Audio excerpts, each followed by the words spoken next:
O Mike terminou a última aula falando a respeito do papel das mulheres, foi isso? Aqui no tópico de Foi, família, né? Então hoje nós vamos trabalhar aqui o papel dos homens, né? Então a gente vai ver qual é o papel dos homens como maridos e pais, certo? Então eu vou começar a desenvolver aqui. Caso vocês tenham alguma pergunta ou alguma consideração a fazer, é só avisar que aí você pode também interagir conosco, certo? Vamos lá. Papel dos homens, maridos e pais. Se o papel das mulheres parece difícil, a responsabilidade dos homens, os maridos, é ainda maior. Estes precisam amar as suas esposas como Cristo amou a igreja. Cristo foi até as últimas consequências, amou sua igreja até a morte. Da mesma forma, com amor sacrificial, o marido deve amar a sua mulher. Se for necessário arriscar sua própria vida para salvá-la ou protegê-la, você deve fazer. Essa é uma tarefa dos homens.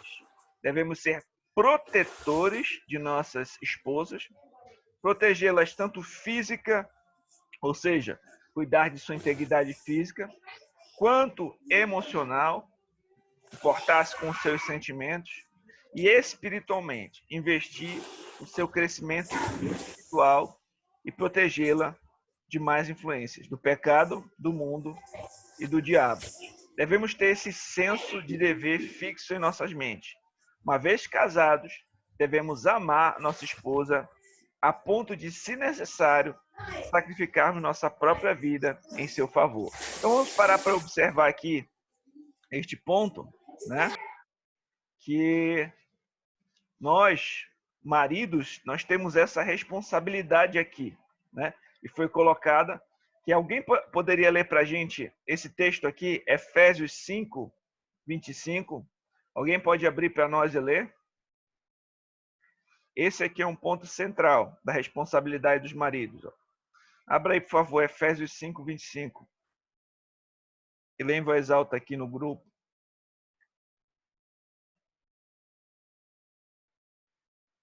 Alguém vai ler?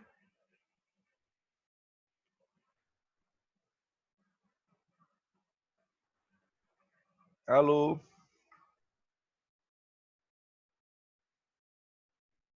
Não estou ouvindo vocês, irmãos. Posso ler aqui, pastor? Pode ler, por favor.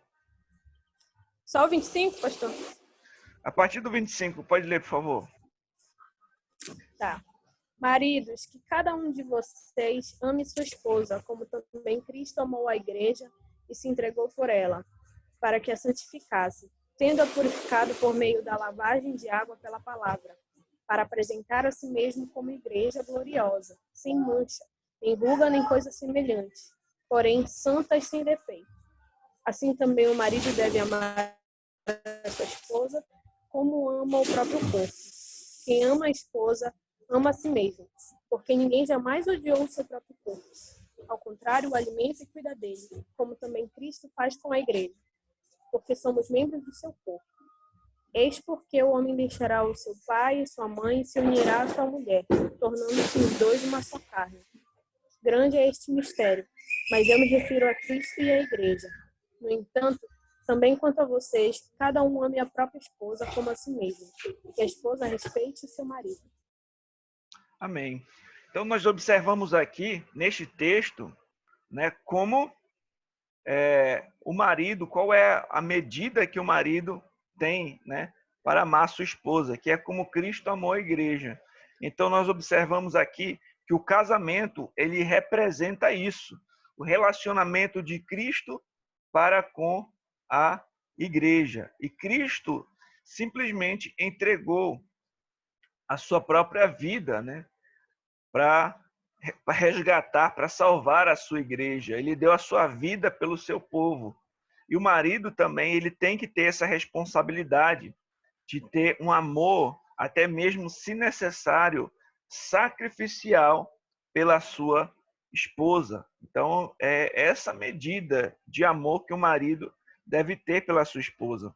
Aí aqui tem uma ilustração a esse respeito, que com certeza vocês devem ter visto já o filme Titanic, né? Então aqui, né, Charles Murray, ele vai ilustrar esse ponto da seguinte maneira, ó. Ser homem significava basicamente ser corajoso, leal, verdadeiro, aceitar as punições por seus erros, não tirar proveito das mulheres, ser um marido protetor, gracioso na vitória, de espírito esportivo na derrota, ter a palavra como garantia contratual, dedicar-se mais ao modo como o jogo é jogado do que à derrota ou vitória. E se diante de um navio que se afunda, colocar mulheres e crianças em segurança antes de se despedir com um sorriso no rosto. O leitor mais jovem deve estar rindo, incrédulo, mas isso já foi uma espécie de guia para muita gente. Quando o Titanic afundou, em 1912, a maioria dos sobreviventes era de fato composta por mulheres e crianças. Já por ocasião do naufrágio do MS Estônia, em 1994, com quase 1.000 mortos, o grosso dos sobreviventes era de homens jovens. Há relatos de que se tratou de um verdadeiro salve-se quem puder. Uma mulher com a perna quebrada implorava por ajuda e nada. Será que não fazem mais homens como antigamente? Então aqui ele ilustra, né, esse ponto dos homens como protetores das mulheres e principalmente de suas esposas, né? E aqui ele fala como aconteceu ali, vocês devem ter visto no filme do Titanic, que não tinha bote para todo mundo e os homens, né, deixaram as mulheres e as crianças irem nos botes enquanto eles se despediam das famílias e afundavam no navio, né? Então isso seria uma ilustração de uma situação em que foi necessário entregar a sua própria vida para que a sua esposa sobrevivesse. Eu não sei se vocês viram também no jornal, um tempo desse teve um garotinho, eu acho que ele é americano, que a irmãzinha dele ia ser atacada por um cachorro feroz e ele foi lá e enfrentou o cachorro para que ela sobrevivesse. Vocês viram isso? Inclusive, ele teve várias escoriações no rosto, acho que o cachorro mordeu o rosto dele. E quando foram entrevistar um menininho, ele falou o seguinte: eu pensei que se alguém tivesse que morrer, esse alguém seria eu, né? Ou seja, ele tinha uma noção de que ele ia talvez sacrificar a própria vida dele para que a sua irmãzinha sobrevivesse. Alguém colocou alguma coisa aqui no chat? A Cíntia, vi sim. Então, isso é um traço de masculinidade, né? Madura, de ser protetor. Infelizmente, meus irmãos, nos dias de hoje, muitos homens têm ido pelo contrário. A gente vê notícias de homens batendo, né, em mulheres em vez de protegendo, sendo agressor. Isso jamais deve ser a conduta de um cristão, certo? Então, homens, nós somos protetores, jamais os agressores das mulheres, né? A gente tem que lembrar que as mulheres, a Escritura vai dizer que elas são vaso mais frágil, nós temos que tratar com cuidado, com carinho, temos que ser os protetores. Isso, né, tem um sentido físico, por exemplo, você vai fazer uma viagem, você vai dirigir o carro, sua família está lá, veja se o carro está balanceado, se a sua esposa está, por exemplo, saindo da faculdade de noite, vai lá buscar ela, pense a respeito da sua segurança, mas também preocupar-se com a sua proteção também emocional, seus sentimentos, sua proteção espiritual, né? Lembrando, pensando a respeito de qual influência ela está tendo, né? Como você pode proteger também ela nesses fatores, né? Lembra de Adão e Eva, né? Adão deixou Eva conversando com a serpente, deu no que deu. Vamos lá. Outro fator importante para os maridos é lembrarem que Cristo se importou com a santificação da igreja, como a Cíntia leu, né? E Cristo purifica, ele cuida, ele adorna a igreja. Então, assim como Cristo santifica, purifica a igreja, nós, maridos, também devemos buscar, né, santificar nossas esposas. Os maridos bíblicos devem lembrar que são sacerdotes do lar. No Antigo Testamento, o sacerdote era aquele que intercedia pelo povo diante de Deus, né? Vocês lembram daquela figura do sacerdote no Antigo Testamento, que ele ia, né, e orava a Deus pelo povo, né? Então ele intercedia a Deus pelo povo. Então nós, como maridos, como cabeça do lar, somos os sacerdotes do lar. Nós temos que orar pelas nossas esposas, orar pelos nossos filhos, pela nossa casa.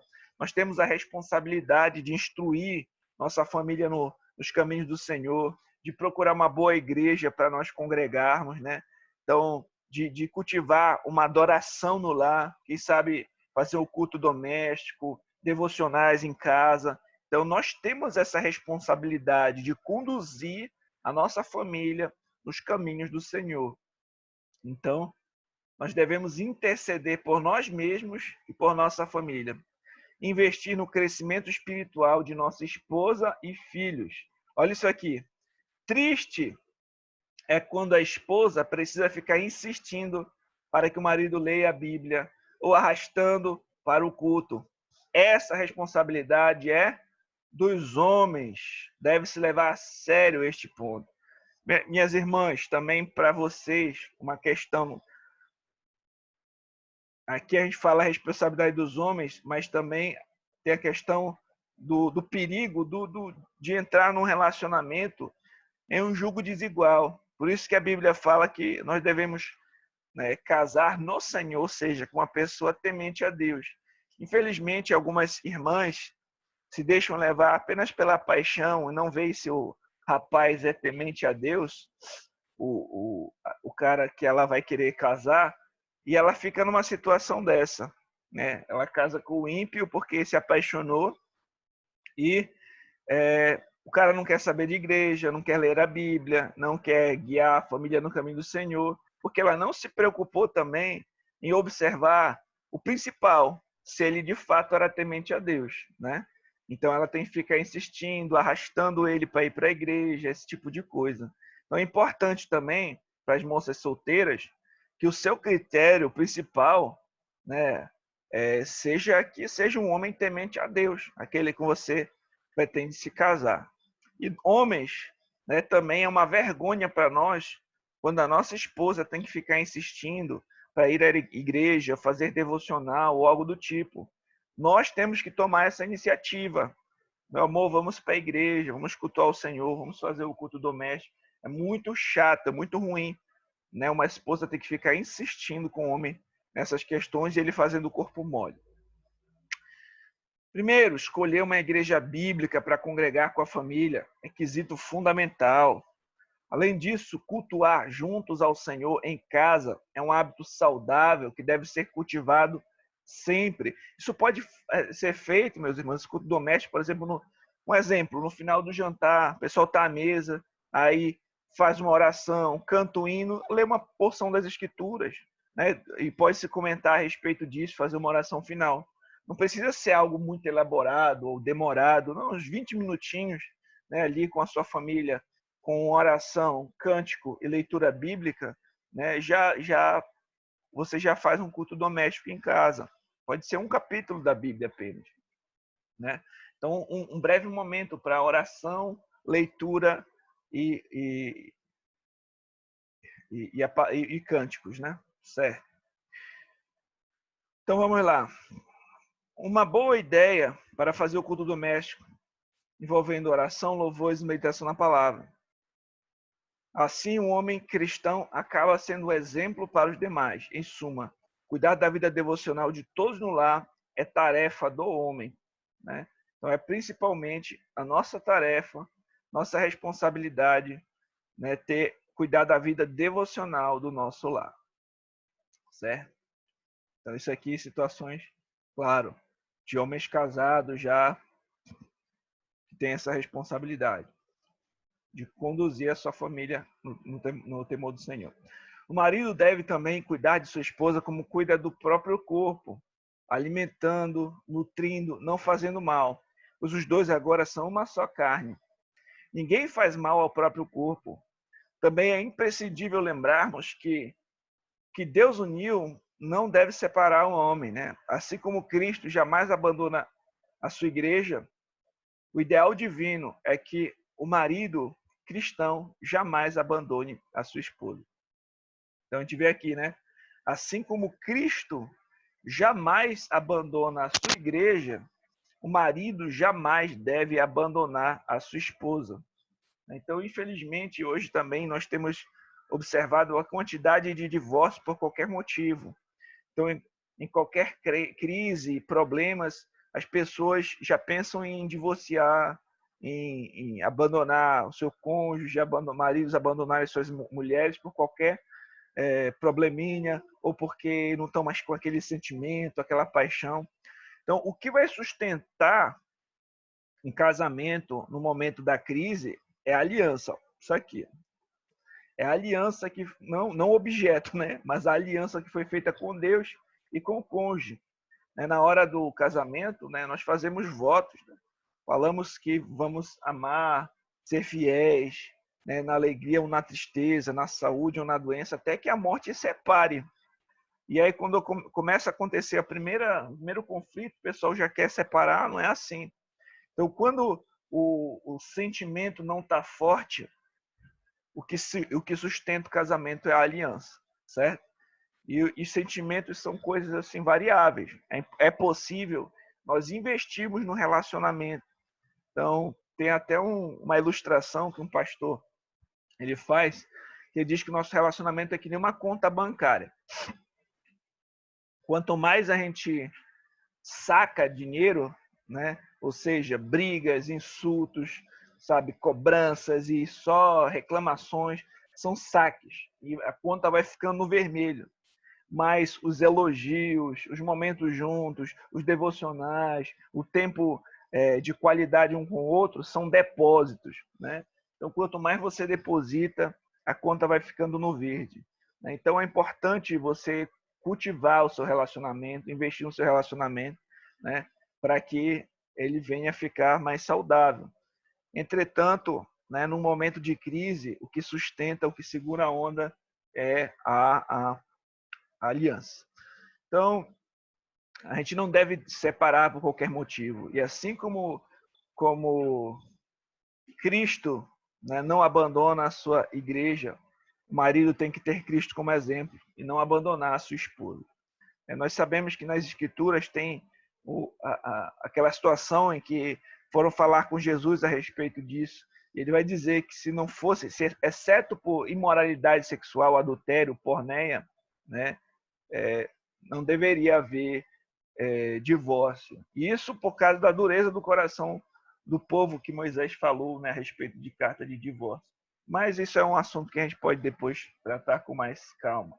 E até mesmo, por exemplo, em situações em que aconteceu uma traição, isso não quer dizer que é impossível que haja uma restauração. Existem casais que conseguem, né, encontrar o caminho do arrependimento, do perdão, da restauração. O divórcio é a última opção, não é algo que a gente tem que ficar pensando, né? Pelo contrário, a gente tem que pensar sempre, né, na família, no casamento, na manutenção ali dessa aliança que representa Cristo e a igreja, né? E Cristo jamais abandona a sua esposa. Vamos lá. Além disso, o homem deve deve viver a vida comum no lar com discernimento.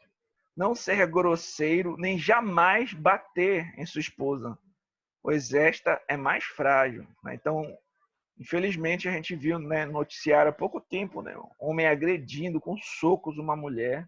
Isso é terrível, né?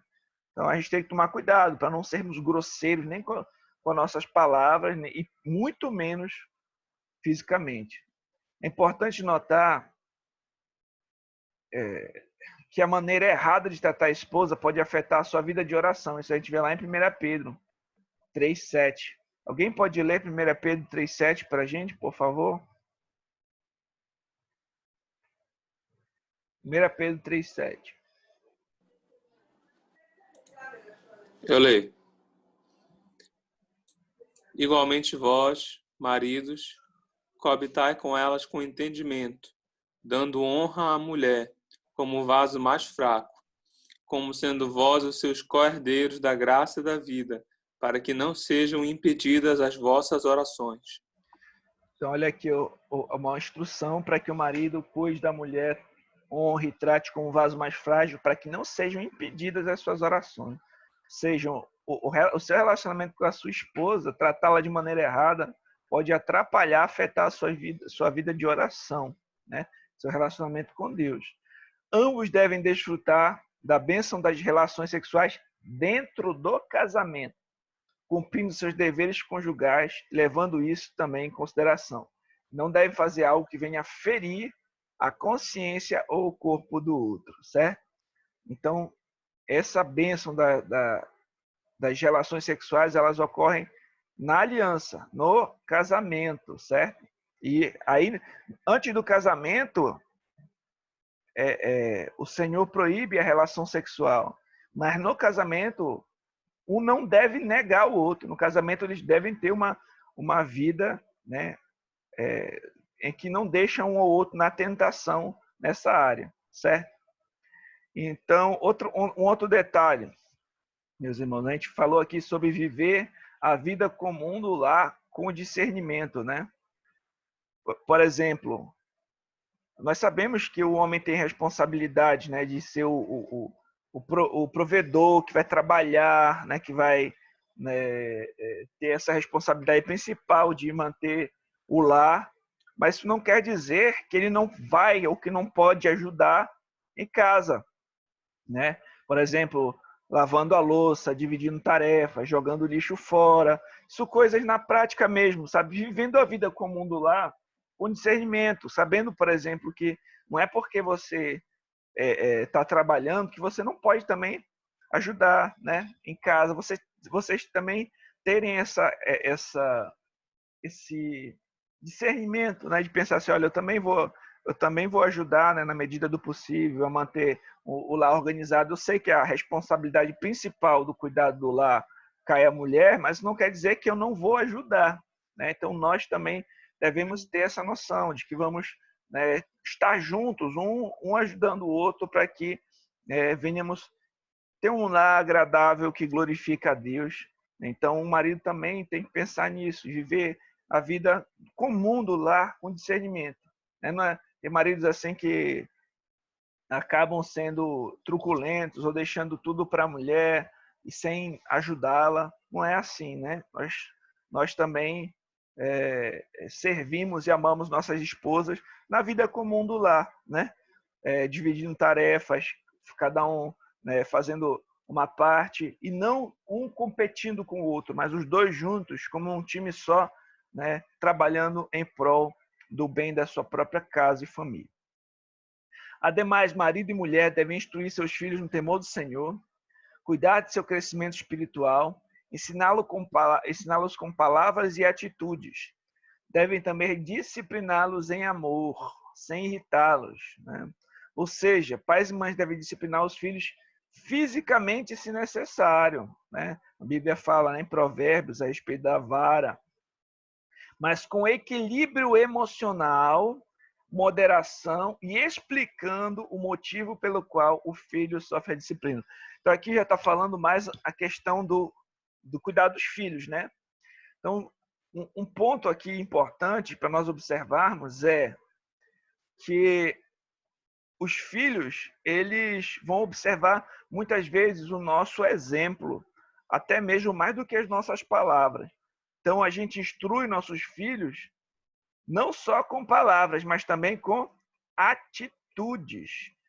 Então, o filho vai observar, eles observam mais do que você imagina. Eles observam o que é importante para você, quanto tempo você passa no celular, quanto tempo eles observam o seu relacionamento com o Senhor, eles observam, sabe, a sua conduta, as suas palavras, né? Então, os nossos filhos vão observar nossas palavras, mas também as nossas atitudes.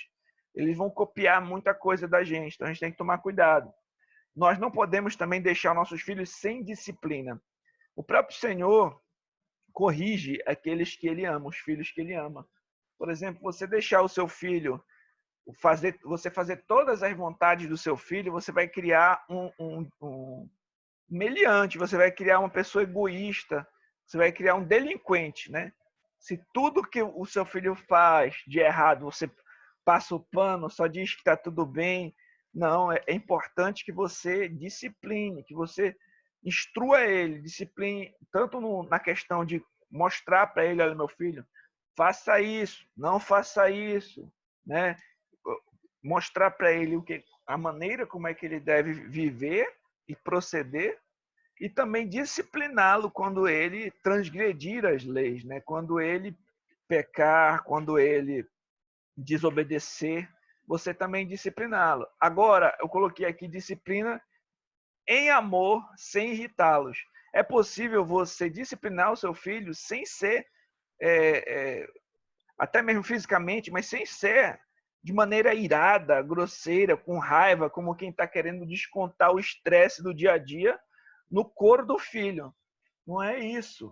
Você disciplina por amor. Você sabe, por exemplo, que isso é uma maneira de fazer o bem para ele. Você sabe, por exemplo, que ele vai entender que a desobediência gera dor, que é algo ruim desobedecer, que vai fazer bem para ele mesmo. Por exemplo, se o pai diz assim para o filho, olha, meu filho, não saia correndo e atravesse a rua sem olhar para um lado, para o outro, ou fique aqui do meu lado. Aí o filho desobedece, sai correndo no meio da rua e quase que um caminhão vai bater ele. Por que o pai vai discipliná-lo? Porque essa disciplina, né, essa correção que você vai dar nele, pode poupar a vida dele no futuro. Ele vai entender, olha, que seria muito pior, você vai entender, você vai saber que seria muito pior ele ser atropelado por um caminhão do que levar umas palmadas, né? Então, não sei se você, como é que você corrige o seu filho. Alguém colocou meu áudio está falhando. Vocês estão conseguindo me ouvir? Tassiana falou que meu áudio está falhando. Os outros estão conseguindo ouvir? Está falhando? Como é que é? Foi um momento só, pastor. Foi um momento. Ah, certo. Então, por exemplo, a disciplina pode até mesmo salvar a vida do seu filho numa situação como essa, né? Ele aprender, olha, não é para sair correndo no meio da rua, né? Se eu disse para você ficar aqui do meu lado, né? Então, você vai corrigi-lo, você vai discipliná-lo para que ele aprenda que aquilo ali pode colocar em risco a própria vida dele. Estou dando um exemplo aqui, né? Que a gente disciplina por amor, a gente não quer que o nosso filho seja atropelado por um caminhão, né? Então a gente corrige ele para que ele não venha sofrer um mal, né, muito maior do que aquela disciplina física durante aquele momento. E outra coisa, a gente tem que tomar cuidado, por exemplo, para não fazer isso quando estiver com a cabeça quente, com raiva, ou, sabe, algumas mulheres, sabe, que tem aquele período também, né, que elas acabam ficando com uma emoção um pouco mais instável e pode acabar sendo tentadas a descontar nos seus filhos, ou o marido no estresse do trabalho chegar e descontar nos seus filhos. Isso é pecaminoso, não é assim que a gente faz. A disciplina que a gente faz é por amor aos nossos filhos, né? Então a Bíblia fala a respeito da vara, da correção, e aí tem alguns textos aqui para a gente ler. Pais desequilibrados que espancam seus filhos sem motivo, ou até mesmo para descontar a raiva de outros problemas ou tensões, pecam contra o Senhor. Vamos observar aqui Provérbios 22:6, Provérbios 13:24, Efésios 6:4. Alguém, cada um lê aí um desses versículos aí. Provérbios 22:6, quem lê? Alô? Provérbios 22:6.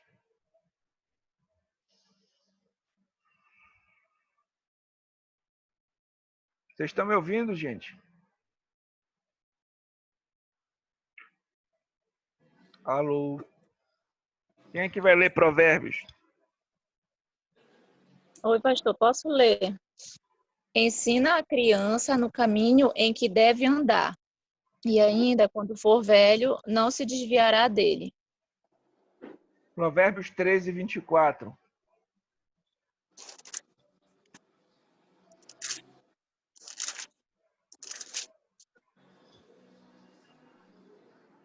O que retém a vara aborrece a seu filho, mas o que ama cedo o disciplina.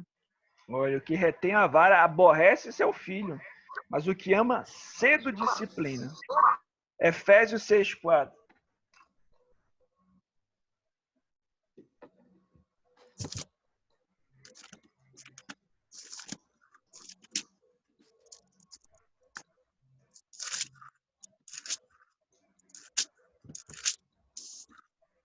E vós, pais, não provoqueis os vossos filhos à ira, mas criai-os na disciplina e na admoestação do Senhor. Amém. Então, a gente observa aqui como a Bíblia é tão equilibrada, né? Então, ela mostra que a gente tem que ensinar o filho no caminho que ele deve andar. O texto lá de Deuteronômio, né, fala a respeito de inculcar, né? Falar a respeito da palavra de Deus para os nossos filhos, inculcar na sua mente os preceitos do Senhor. Mas a Bíblia fala que a gente tem que ensinar a criança no caminho que deve andar, mas fala também que a gente precisa discipliná-la. Agora, a gente faz isso não sendo rígido demais ou criando, né, 1 milhão de regras ou fazendo isso de forma hipócrita ou autoritária. Mas a gente disciplina e corrige por amor aos nossos filhos. A Bíblia vai ser muito equilibrada, né, nessa orientação. Então, nós vimos aqui algumas orientações para os maridos, né? Para os homens. Ó. Ser temente a Deus, ter um amor sacrificial e protetor, ser uma liderança amorosa, ser o provedor. Né? Um homem tem que trabalhar, o suor do seu rosto comerá o seu pão. Deve ser o sacerdote do lar, deve ter uma conduta cristã exemplar, deve instruir os seus filhos no temor do Senhor. O marido deve cumprir os seus deveres conjugais para com a sua esposa e deve ser fiel à sua esposa. Então, algumas orientações bíblicas aqui para os maridos, certo? E lembrando que o nosso supremo exemplo é o nosso Senhor Jesus Cristo. Nosso exemplo perfeito de masculinidade é Cristo, né? Então, tem dois modelos equivocados hoje em dia. Um é aquele cara que é o grosseirão, que acha que o que caracteriza um homem é cuspir no chão, falar palavrão, encher a cara. Né? Então, é isso que é ser homem. Não é isso. E o outro extremo errado é aquele que é o molenga, né? Que tudo ele deixa para a mulher fazer, ela que assume o controle, a cabeça do lar, e ele, né, não tem iniciativa, ele é todo assim, sem liderança. Então, são dois extremos errados, e não é nenhum nem o outro que nós devemos seguir. Homens de Deus devem seguir a Cristo como exemplo, certo? Ó, vamos lá. É de extrema valia finalizar essa porção, lembrando que o objetivo, primeiro, de ambos, homem e mulher, é por meio do casamento glorificar o Senhor, portanto, se empenharem na edificação mútua. Ó. O objetivo do casamento qual é? Glorificar ao Senhor. Está aqui, ó. E o que é que nós devemos fazer? Nos edificar mutuamente. Trabalhar juntos para o desenvolvimento um do outro na piedade. Uma vida santa, piedosa, de conhecimento, adoração a Deus. Teve um puritano que falou isso aqui, ó, o Richard Baxter. Ele falou isso aqui. Quando vocês negligenciam a alma um do outro, não demonstram amor. Vocês acreditam que têm almas imortais e uma vida eterna de alegria ou de miséria para viver? Então vocês têm que saber que seu grande cuidado e ocupação é cuidar dessas almas para a vida eterna. Portanto, se o seu amor não ajuda o outro naquilo que deveria ser a sua preocupação principal, ele é de pouco valor e de pouco uso. Tudo neste mundo é avaliado de acordo com a sua utilidade. Um amor inútil ou improdutivo é um amor sem valor, superficial, pueril, indesejado, e os ajudará nas coisas insignificantes e infantis, né? Então, o mais importante é o cuidado, né, do crescimento espiritual um para com o outro. É por isso que eu falei a importância, né, de um cônjuge cristão, temente a Deus. Imagina você casado com um ímpio, você casada com um ímpio, ou você escolher uma ímpia só porque ela é bonitinha, né? E aquilo que é principal do relacionamento fica prejudicado, né? Porque vai ser como um jugo desigual. O jugo desigual é como se fosse uma carruagem conduzida por dois animais diferentes. Imagina um cavalo e um boi conduzindo a mesma carruagem. Um vai querer ir para o lado, outro para o outro, não dá certo, né? Então é importante você escolher bem, vocês que são solteiros. Esse foco de adoração ao Senhor, quando desempenhado por marido e mulher, na constância do casamento, deve ser irradiado e incutido também nos filhos, preparando-os desde cedo para seguir uma vida piedosa diante de Deus.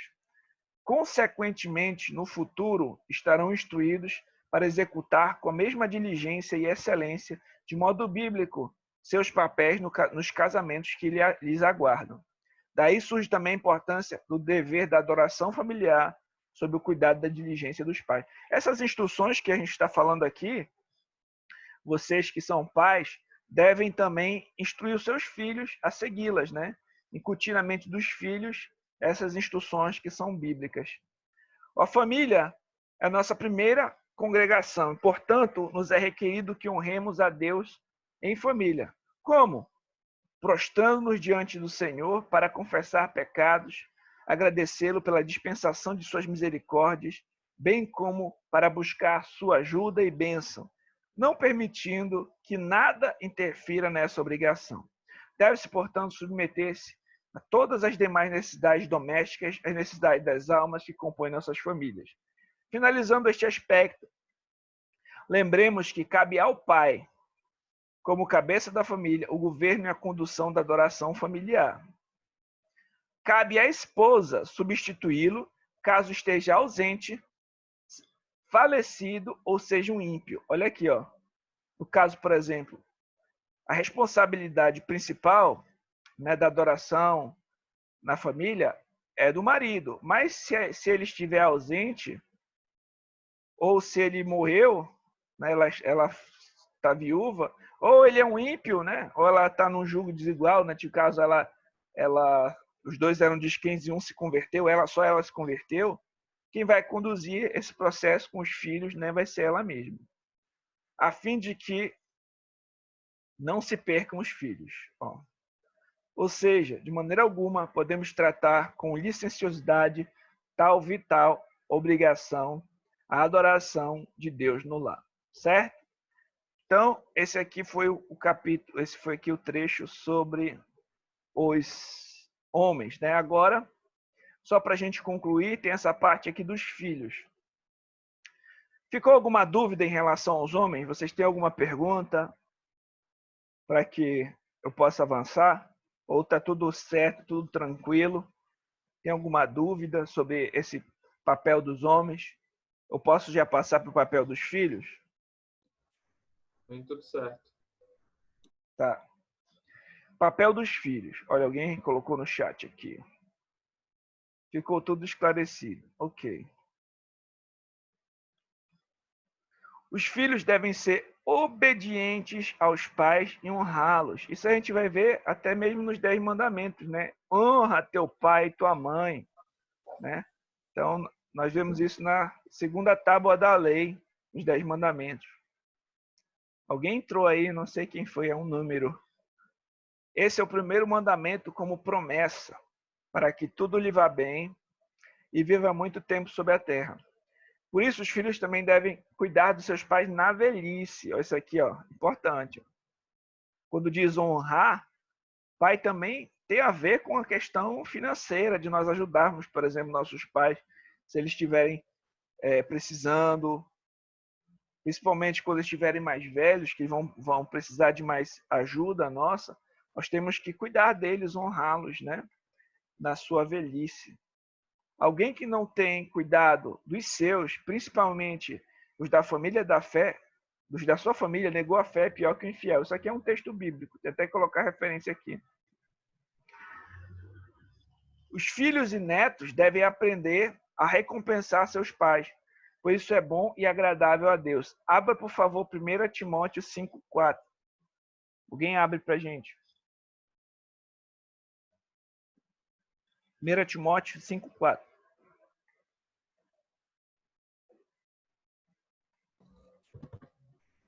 Posso ler? Pode ler. Mas, se alguma viúva tiver filhos ou netos, aprendam primeiro a exercer piedade para com sua própria família, e a recompensar seus pais, porque isto é bom e agradável diante de Deus. Pois é, olha aí. Isso aqui eles estavam vendo em relação às viúvas, né? Porque as viúvas, né, geralmente a igreja tinha um trabalho, né, de ajudar as viúvas, né, no seu sustento.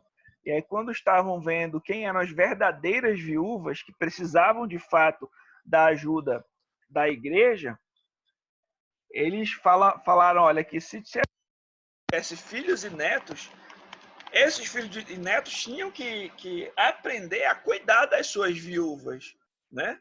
Então eles tinham que essa responsabilidade, tinham que aprender isso, que isso é agradável, é bom, agradável diante de Deus, né? Então os filhos e os netos têm essa responsabilidade para com os seus pais e avós, certo? Jesus Cristo exortou os fariseus por eles trocarem o mandamento de Deus por costumes de homens. Qual é o mandamento de Deus? Honra teu pai e tua mãe. E qual era o costume de homens, né? Que era o Corban. A gente vê isso lá em Marcos, do 7, do 9 ao 12, ao 11. Mas o que era isso? Por exemplo, eles tinham a responsabilidade de honrar e até mesmo ajudar financeiramente os seus pais na velhice. Mas o que eles faziam? Eles inventaram um voto chamado Corban. O que significava isso? Eles diziam o seguinte: os meus bens, depois que eu morrer, eles vão ser todos doados ao templo. Eles dedicavam os seus bens ao templo, né, com uma aparência de piedade, mas eles só iam dar os seus bens ao templo depois que eles morressem. Para quê? Por que eles faziam isso? Para não ter que dividir com os seus pais, para não ter que compartilhar os seus bens com os seus pais, né? Então Jesus ele vai chamar a atenção deles dizendo: olha, vocês trocam o mandamento de Deus por costumes de homem. Porque o mandamento de Deus é honra teu pai e tua mãe. Vocês inventam esse Corban aí, que não é bíblico, né? Que não foi Deus que mandou fazer isso daí.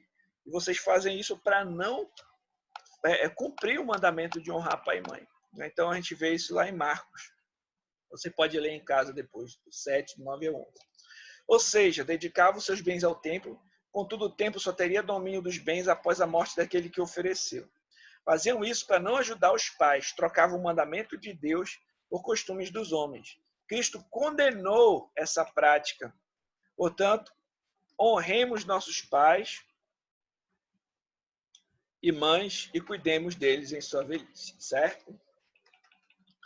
O mesmo que falamos a respeito de esposas serve para os filhos, para qualquer outra questão de autoridade. Sempre devemos obedecer às nossas autoridades, contudo, se os nossos pais pedirem para pecarmos, não devemos obedecer isso, pois estaremos infringindo as autoridades infringindo as ordens de uma autoridade superior. Portanto, é melhor obedecer a Deus do que aos homens. Nessa questão de autoridade, meus irmãos, quem manda é a autoridade superior.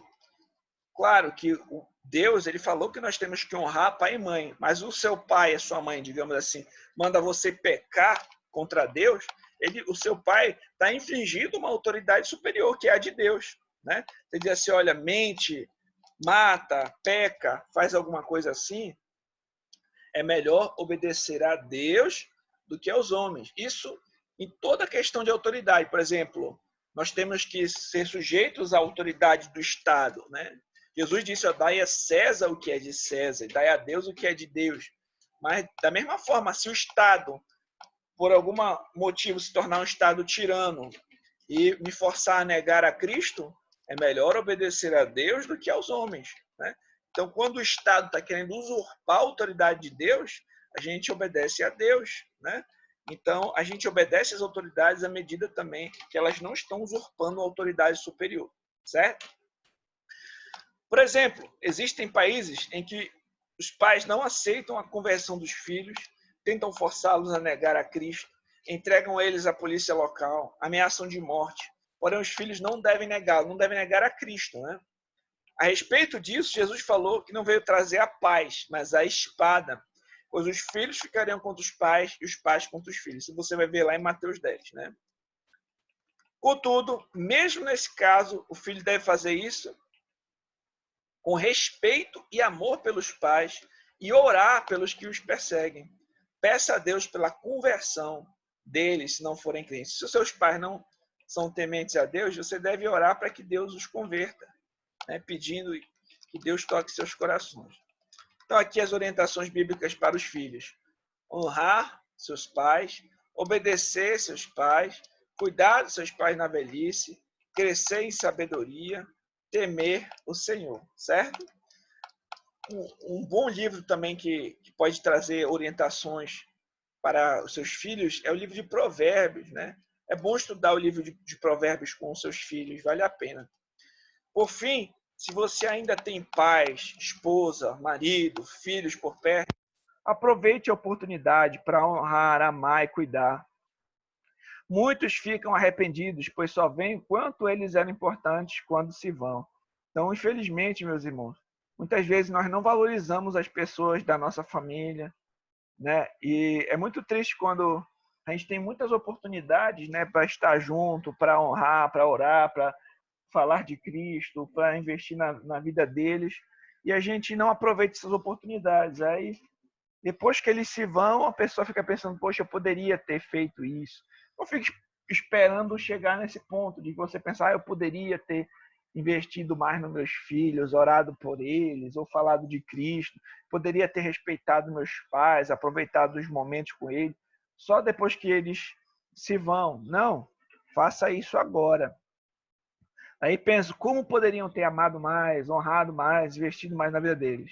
Não espere a morte, faça isso hoje, certo?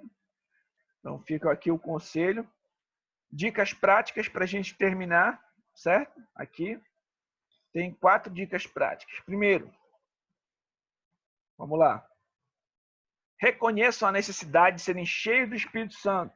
Orem e busquem todos os meios que tiverem para isso. Ou seja, todas essas instruções que nós falamos a respeito do papel do marido, esposa, pais, filhos, a gente só vai conseguir, não é nas nossas forças, mas pelo poder de Deus.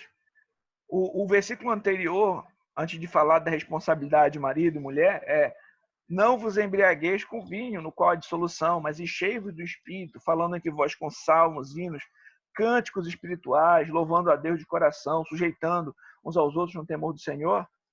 Isso a gente faz, né, pelo poder de Deus. Devemos buscar ser cheios do Espírito Santo para conseguirmos cumprir nosso papel na família. Homens, infelizmente, muitos têm perdido sua hombridade, perdido sua masculinidade. Suas palavras não têm credibilidade alguma. São egoístas, efeminados, sem liderança e destroem suas famílias por interesses egoístas. São mimados e pensam que encontram na esposa uma mãe para si. Não têm iniciativa e nem compromisso com Deus. Isso, aqui, ó, isso é uma vergonha. Isso tem que ser vergonhoso para os homens. Não sejamos assim. Se você tem sido marcado por um comportamento pecaminoso e imaturo como este, como um moleque, hoje é o dia do arrependimento. Volte-se para Deus e assuma o seu compromisso como um homem. Que a sua palavra seja confiável, que assuma as suas responsabilidades, que ame sua esposa, seja fiel e diariamente ore a Deus por ela e por seus filhos, que guie a sua família no temor do Senhor. Vamos lá. Clame a Deus para que faça de você um homem de verdade. Ame o Senhor, sua família e saiba se comportar para com os de fora. Seja homem, apegue-se ao bem e fuja do mal.